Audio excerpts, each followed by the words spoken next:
Selamat pagi, berjumpa lagi dengan saya Ikoman Agus Utama Andika, calon guru penggerak angkatan 9 dari SMAN 1 Kayangan, Kabupaten Lombok Utara.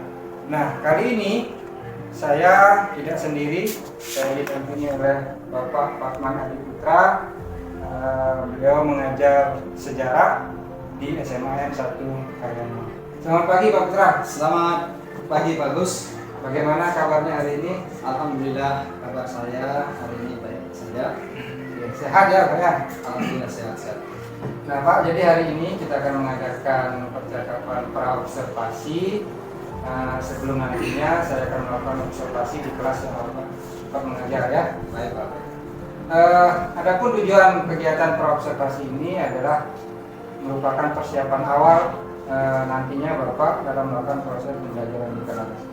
Tujuannya jadi agar Bapak lebih siap, lebih percaya diri di dalam proses pembelajaran yang nantinya Bapak lakukan di dalam sekolah. Ya Pak ya? Iya bagus. Jadi ada beberapa pertanyaan yang nantinya akan saya sampaikan di kegiatan hari ini. Jadi yang pertama itu apa tujuan pembelajaran yang ingin Bapak capai dalam pembelajaran ini? Gini, jadi dari modul ajar yang saya susun, tujuan pembelajaran yang saya harapkan adalah peserta didik itu mampu menganalisis dan membuat proyek tentang bagaimana dampak dari pendudukan Jepang di Indonesia. Jadi tujuan pembelajaran yang nanti Bapak harapkan itu mampu menganalisis dan membuat sebuah proyek ya. Baik, jadi tujuan pembelajarannya tadi sudah jelas. Nah, area pengembangan apa nih yang Bapak ingin kembangkan nantinya? Nah, jadi di sini area pengembangan yang ingin saya capai itu adalah bagaimana menciptakan pembelajaran itu lebih menyenangkan, terlebih ini dalam pembelajaran sejarah yang kenyataannya itu yang sangat membosankan. Yang ini yang perlu kita ubah menjadi pembelajaran yang lebih menyenangkan. Adapun beberapa aspek pengetahuan yang ingin saya kembangkan di sini, yang pertama saya menggunakan penilaian dalam bentuk sumatif. Nanti ada kuis yang akan saya lakukan di akhir pembelajaran untuk mengetahui sejauh mana siswa itu mampu memahami materi yang saya sampaikan. Yang kedua di sini dalam bentuk aspek keterampilan, yaitu penilaian secara formatif. Dari sini ada dua yang saya lakukan. Yang pertama itu saya akan melakukan penilaian di saat proses pembelajaran seperti dalam berdiskusi. Nah, yang kedua penilaian hasil atau produk yang nanti dihasilkan oleh anak-anak sendiri dalam materi tentang dampak penjajahan Jepang di Indonesia.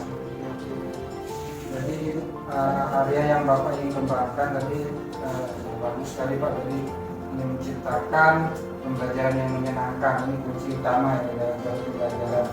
Lalu di dalam proses penilaian juga tadi Bapak sampaikan bahwa dalam pengetahuan nanti akan melakukan penilaian sumatifnya, gitu kan Pak ya.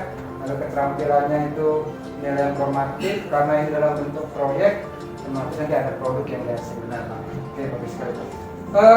Selanjutnya strategi apa ya nih yang Bapak akan gunakan dalam proses pembelajaran nanti, sehingga dalam strategi ini ada kaitannya dengan mungkin model dan metode pembelajaran yang nanti Bapak gunakan. Jadi strategi yang saya akan gunakan adalah menggunakan pembelajaran yang berdiferensiasi dengan menggunakan model pembelajaran PJBL, project yang berbasis project based learning. Jadi ini siswa akan menghasilkan karya itu berupa produk, baik itu dalam bentuk video atau dalam bentuk PPT yang menarik.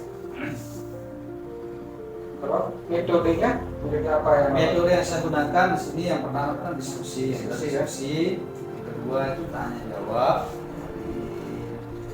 pengamatan proyek yang ditampilkan oleh masing-masing siswa. Nanti yang lebih paham bisa nanti Jadi strateginya sudah ingin menerapkan pembelajaran yang berdiferensiasi, lalu model pembelajaran yang digunakan itu adalah project based learning. Jadi hasil akhir nanti pasti ada produk yang dihasilkan, kan? Benar sekali, Pak. Metodenya sudah diskusi dan tanya jawab. Oke. Nah, lalu untuk menunjang dari strategi yang Bapak buat tadi, tentunya pasti membutuhkan media pembelajaran. Nah, kira-kira media apa yang Bapak akan siapkan ini untuk menunjang strategi pembelajaran itu? Jadi untuk menunjang pembelajaran dengan menggunakan model pembelajaran PJJ ini, saya sudah menyiapkan beberapa media pembelajaran. Yang pertama saya siapkan video sebagai literasinya terlebih dahulu. Yang kedua saya akan siapkan LKPD yang nanti akan dibagikan ke masing-masing kelompok yang sesuai dengan permasalahan yang mereka dapatkan.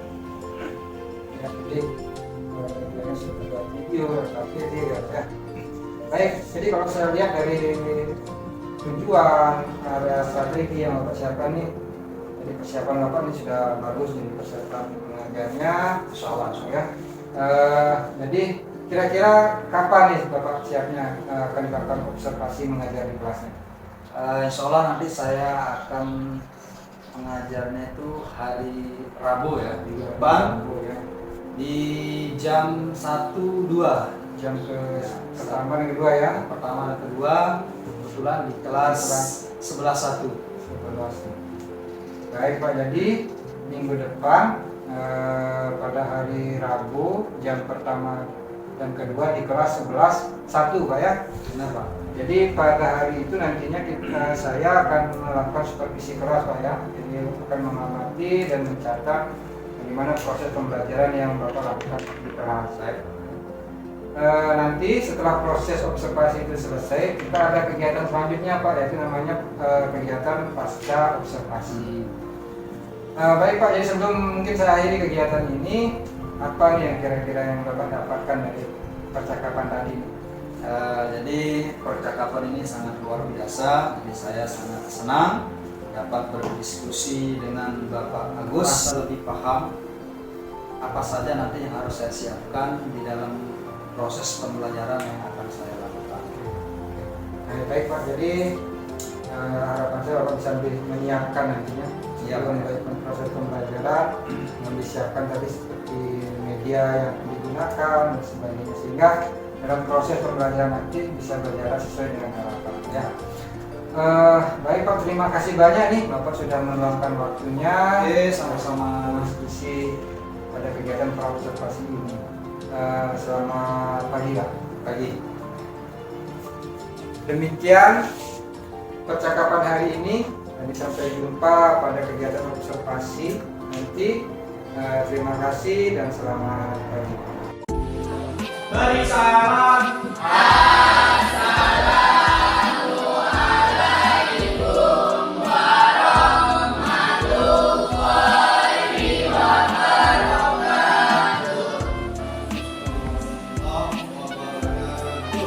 Selamat pagi.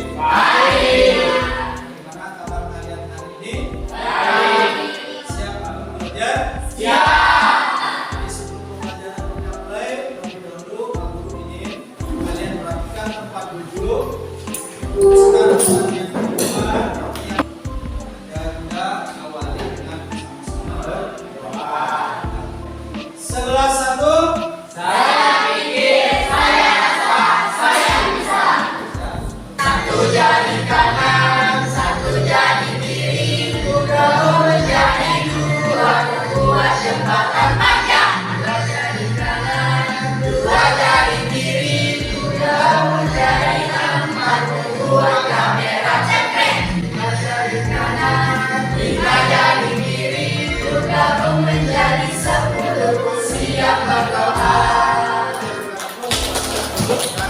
Berdoa. Baiklah teman-teman, untuk mengawali pembelajaran kita pada pagi hari ini, marilah kita sama-sama berdoa. Berdoa mulai. Berdoa selesai. Kelas 1. Ada yang tidak masuk? Ada? Siapa? baik Siti sama meningkatkan rasa nasionalisme kita terhadap negara yang kita cintai.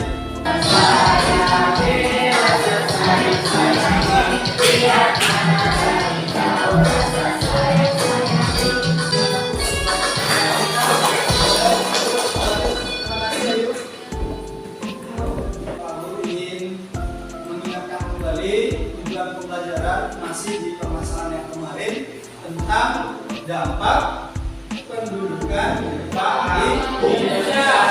Apa tujuan kita mempelajari sejarah, terlebih tentang dampak pendudukan Jepang di Indonesia. Kita bisa ulang, kita belajar sejarah apa kemarin? Kita bisa ulang, tangan. Oke, cepat. Kalau kita berbicara dengan penjajahan, tidak ada penjajahan yang menyenangkan. Jadi kita harus memahami pelajaran bahwa kita tidak mau dijajah lagi.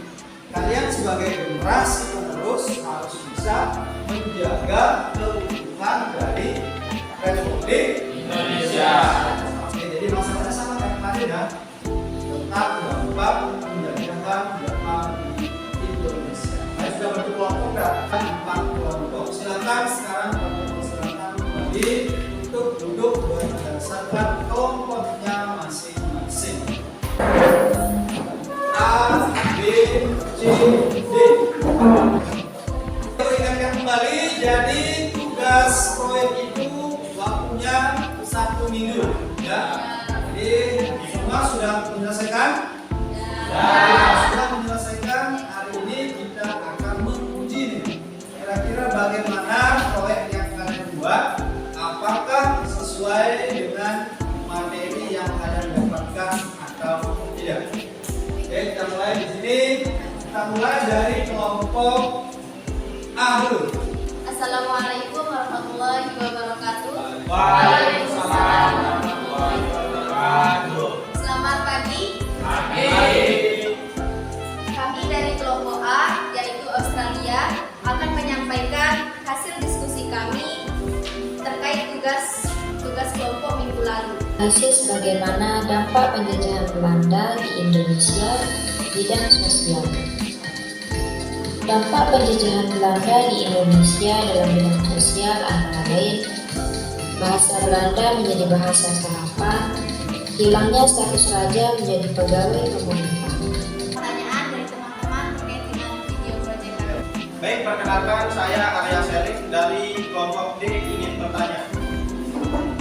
Pertanyaannya adalah, apakah dampak masa penjajahan terdahulu masih ada dan masih digunakan sampai saat ini di Indonesia? Coba jelaskan. Saya akan menjawab pertanyaan dari Selik.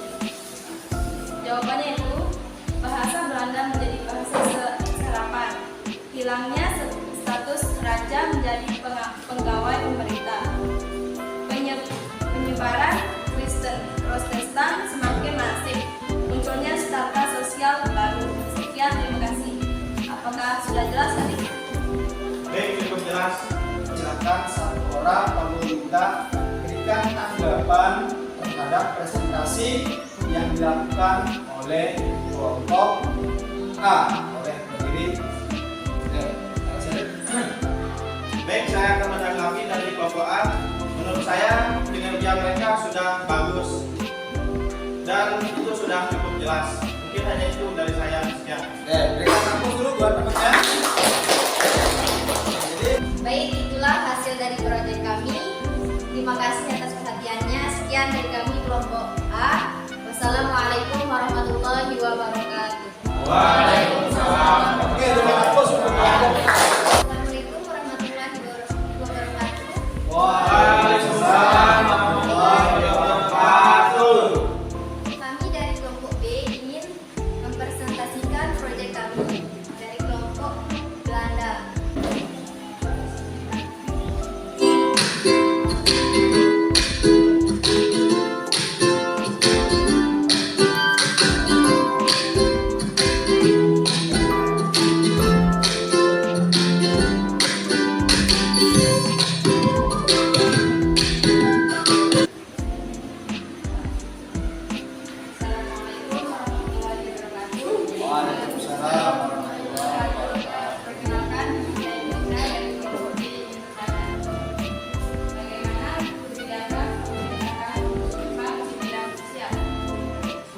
Awalnya sejak awal kedudukannya di Indonesia, Jepang melarang segala aktivitas politik seperti organisasi politik, sosial, keagamaan, serta mengganti organisasi tersebut dengan organisasi bentukan. Baik, hanya itu presentasi dari kami. Sekian, Wassalamualaikum warahmatullahi wabarakatuh. Waalaikumsalam. Oke, berikan aplaus untuk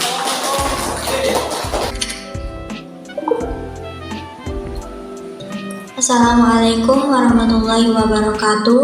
Perkenalkan, kami dari kelompok Kanada akan mempresentasikan hasil kelompok kami. Perkenalkan, nama saya Mulyani Sapitri sebagai moderator. Baik, langsung saja ke pembahasannya. Poin pertama akan dijelaskan oleh Nafa Azhar. Baiklah, saya akan membahas poin pertama, yakni menganalisis bagaimana dampak penjajahan Belanda di Indonesia dalam bidang kebudayaan dan bidang pendidikan.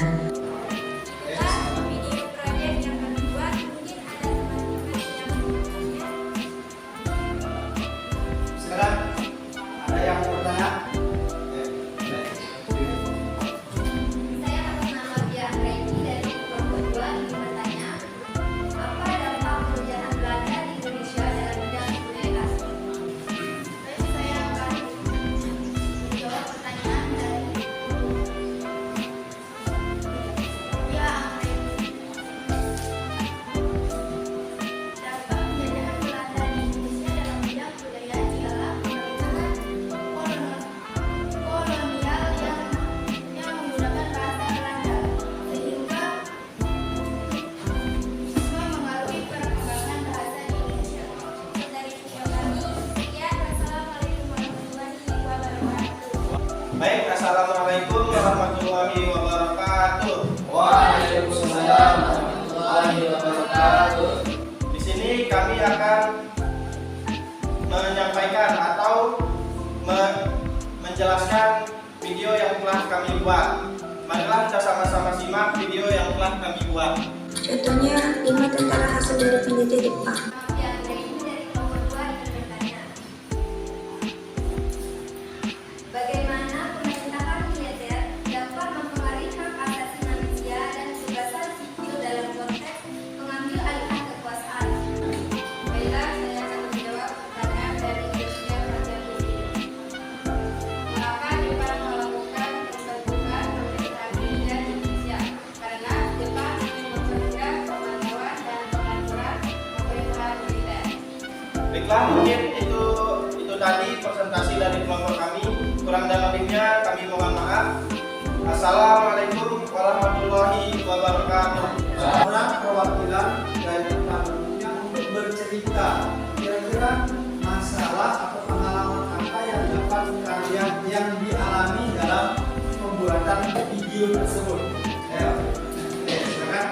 Ini kendalanya adalah pertama jaringan yang sering menghilang. Sedangkan yang kami dapatkan dalam pembuatan video adalah apa yang kami belum bisa, kami bisa tahu dan kerjasama yang baik. Sekian dari saya. Assalamualaikum warahmatullahi wabarakatuh. Oke, berikan aplaus. Oke, jadi di sini Pak Guru ingin menyimpulkan sedikit tentang materi kita hari ini tentang dampak pendudukan Jepang di Indonesia. Jadi dampaknya di sini bisa kita lihat dalam beberapa bidang ya. Yang pertama itu kita mulai dari bidang sosial. Yang keempat tentang bidang militer. Pertanyaannya, coba kalian jelaskan apa yang membedakan antara penjajahan Belanda dan penjajahan Jepang dalam bidang pendidikan. Oke, Vanessa, silakan.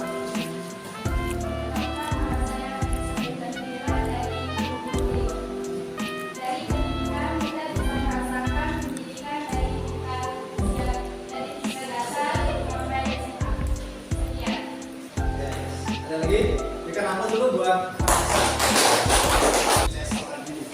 Mana kalian memahami materi yang ada yang kita jelaskan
bisa menyampaikan bagaimana proses pembelajaran kita lakukan pada ini. Mungkin kegiatan pada pagi hari ini lumayan sangat menyenangkan karena kita bisa melihat kelompok lain, kelompok kita sendiri juga semua sama-sama bekerja keras dan untuk membuat video. Jadi untuk hari ini sangat menyenangkan. Mungkin hanya itu saja saya sekian. Terus untuk mengakhiri pembelajaran kita pada pagi hari ini. Baiklah teman-teman, mengakhiri kegiatan pembelajaran kita pada pagi hari ini, marilah kita sama-sama berdoa. Berdoa mulai. Berdoa selesai. Ini pertemuan kita pada pagi hari ini, kita akan lanjutkan. Kurang dan lebihnya mohon maaf. Assalamualaikum warahmatullahi wabarakatuh. Waalaikumsalam warahmatullahi wabarakatuh. Selamat pagi. Selamat pagi, berjumpa lagi dengan saya Ikomang Agus Suta Mahardika, calon guru penggerak angkatan 9 dari SMAN 1 Kayangan, Kabupaten Lombok Utara. Kali ini saya akan melaksanakan percakapan pasca observasi bersama rekan guru yaitu Pak Fatman Adi Putra. Beliau adalah guru mata pelajaran sejarah di SMAN 1 Kayangan. Selamat pagi Pak Putra. Selamat pagi Pak Komang. Gimana kabarnya hari ini? Alhamdulillah baik. Baik ya.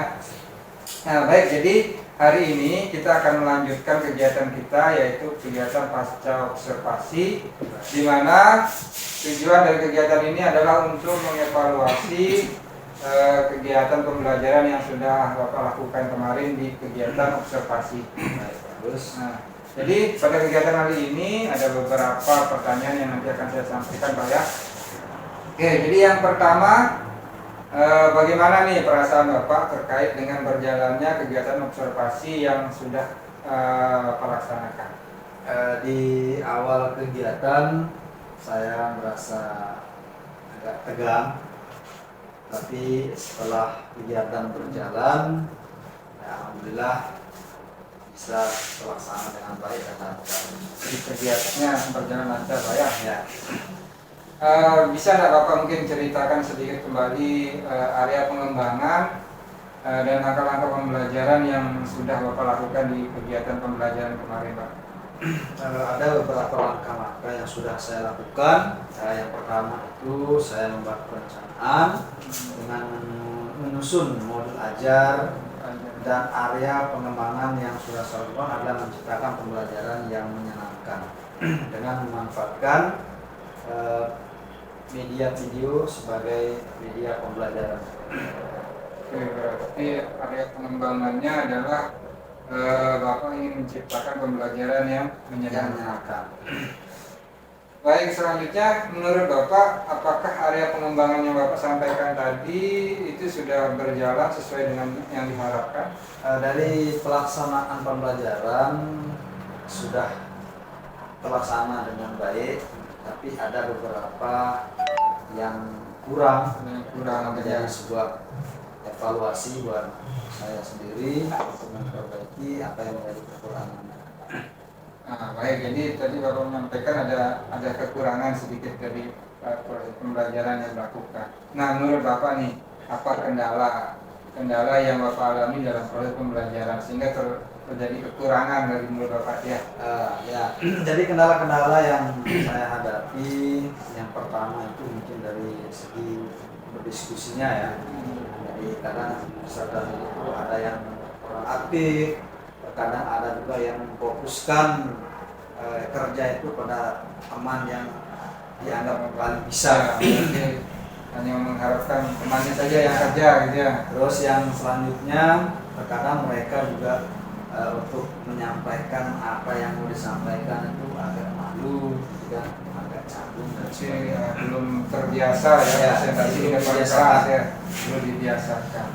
Jadi ada yang saya catat ada dua kekurangan yang terjadi di segi siswa ya, dari siswa yaitu kurang biasa atau belum terbiasa dalam proses presentasi menyampaikan hasil diskusinya diskusinya juga mungkin belum begitu aktif Ya. ya dalam berdiskusi. Baik, selanjutnya apa nih rencana Bapak ke depan untuk mengatasi kendala-kendala atau kekurangan-kekurangan yang Bapak sampaikan tadi? Apa yang ingin Bapak rencanakan untuk ke depan?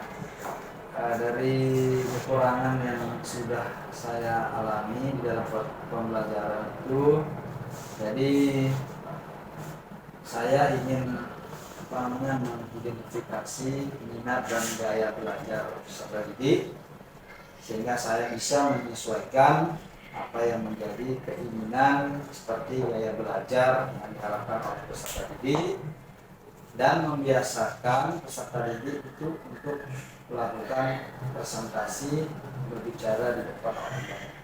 Jadi kita terus memberikan motivasi, misalnya di dalam menjawab tidak mesti harus jawabannya benar, pokoknya yang penting berani tampil ya, dulu, berani tampil dulu biar terbiasa memberikan.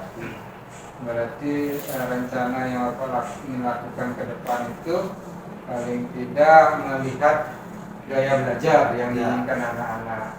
Apakah nanti dia menggunakan gaya belajar audio visual atau misalnya visual atau kinestetik, berarti dilihat dari itunya dulu. Jadi setelah itu Bapak akan berusaha untuk memenuhi gaya belajar yang diinginkan anak-anak. Oke. Baik Pak, jadi rencana ke depan Bapak akan menyesuaikan minat dan gaya belajar yang dia sampaikan tadi. Kira-kira untuk memenuhi proses itu apa langkah yang Bapak akan lakukan? Yang pertama yang saya harus lakukan itu belajar kembali untuk bagaimana membuat media-media ajar yang inovatif yang akan lebih menambah minat dalam proses belajar. Yang kedua, memanfaatkan model-model pembelajaran yang sesuai dengan karakteristik materinya. Pembelajaran ya. Nah, ya seperti itu kayaknya perlu dikembangkan Sehingga mungkin dapat meningkatkan motivasi anak untuk belajar ya, semangat belajar ya. Oke. Baik, jadi bagus sekali sudah apa yang Bapak rencanakan tadi, yaitu mulai menyiapkan bahan ajar yang mungkin nanti bisa meningkatkan motivasi belajar anak-anak. Model-model pembelajaran juga disiapkan. Baik, mudah-mudahan apa yang Bapak rencanakan ini dapat terlaksana dengan baik Pak ya. Kira-kira kapan nih Bapak akan lakukan perencanaan yang tadi untuk perbaikan perubahan ke depannya? Kapan dilaksanakan? Bisa dilaksanakan dengan secepatnya. Saya akan coba memperbaiki di kegiatan pembelajaran yang akan datang. Mungkin setelah kegiatan evaluasi terlebih dahulu, baru kita akan masuk pada pembelajaran dengan materi yang baru. Jadi akan dicoba di pertemuan selanjutnya ya. Oke. Baik Pak, jadi terima kasih sudah bersedia meluangkan waktunya dan mau memberikan jawaban-jawaban yang tadi. Semoga apa yang Bapak rencanakan untuk perubahan atau perbaikan ke depan itu dapat dilakukan sehingga dalam proses pembelajaran nantinya ini dapat memenuhi kebutuhan belajar siswa. Terima kasih banyak sekali Pak ya atas waktunya. Sama-sama Pak Agus. Oke, jadi baik, jadi ini adalah akhir dari rangkaian kegiatan kita, yaitu yang kemarin mulai dari pra-observasi, lalu kegiatan observasi sampai pada hari ini yaitu kegiatan pasca observasi ini sudah selesai. Terima kasih banyak atas waktunya. Saya akhiri, selamat pagi. Selamat pagi.